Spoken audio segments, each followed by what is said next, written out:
Assalamualaikum warahmatullahi wabarakatuh. Selamat pagi anak-anakku semua. Hari ini Bu Nurul akan menjelaskan tentang struktur teks cerita fantasi. Apa sih itu struktur? Nah, struktur itu seperti bagian yang ada di dalam cerita fantasi. Seperti layaknya manusia yang memiliki struktur tubuh dari kepala, bagian tubuh, bagian kaki. Nah, untuk cerita fantasi juga memiliki struktur. Yang pertama ada orientasi, yang kedua komplikasi, dan yang ketiga resolusi. Orientasi merupakan bagian awal di mana pengarang memberikan pengenalan tentang tokohnya, kemudian tentang tema, dan sedikit alur cerita. Pada bagian orientasi biasanya ada di awal paragraf.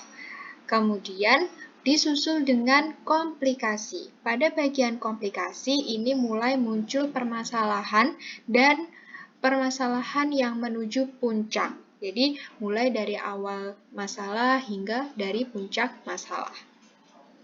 Yang ketiga ada resolusi.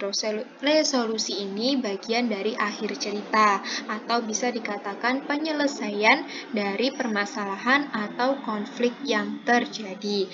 Resolusi itu merupakan bagian penentu yang akan mengarah pada akhir cerita. Untuk itu kalian perlu membaca cerita tentang ikan mas.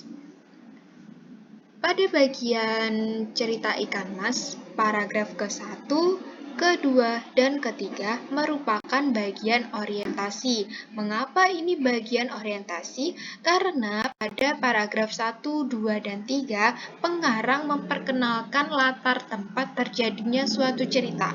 Di awal di sini, ini merupakan latar tempat cerita ikan mas. Kemudian, selain pengarang menuliskan latar tempatnya, pengarang juga memperkenalkan sifat-sifat tokohnya. Ada tokoh yang bernama Ninda, Andini, dan juga ibunya. Nah, dari sini perkenalan tokoh paragraf 1, 2, dan 3 itu merupakan bagian orientasi. Ada bagian awal cerita.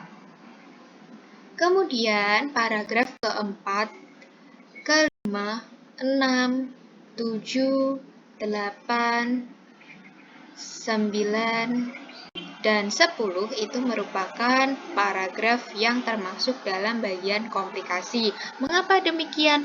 Karena pada cerita tersebut diawali dengan Ninda yang pergi memancing untuk mencari ikan. Kemudian Ninda menemukan ikan emas. Karena dia tidak tega memasak ikan tersebut, maka Ninda izin kepada ibunya untuk memelihara ikan ini. Tak lama kemudian, ternyata ikan ini mengeluarkan sisik emas yang dapat dijual. Nah, setelah itu mereka mulai hidup dengan layak, makan enak, kemudian juga barang-barangnya layak dipakai.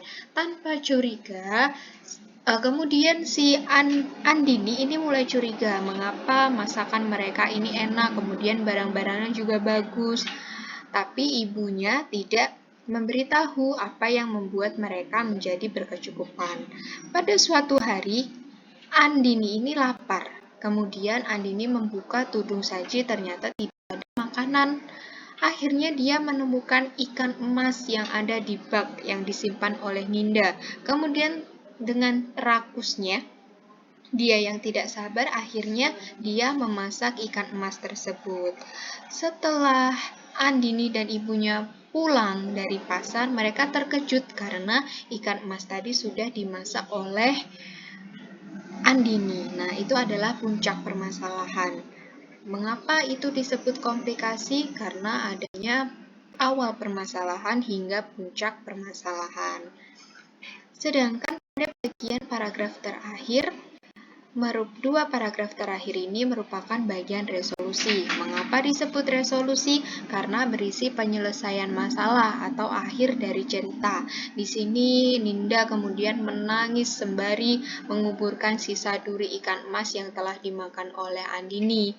Kemudian ibunya juga merasa kecewa dengan sifat Andini yang tamak, yang rakus, dan juga tidak sabar. Andaikan Andini ini sabar menunggu ibunya dan adiknya pulang dari pasar, mereka tidak akan kembali hidup serba pas-pasan. Nah, di akhir cerita, akhirnya mereka itu kembali hidup pas-pasan tanpa adanya sisik ikan emas yang telah memberikan mereka kesejahteraan.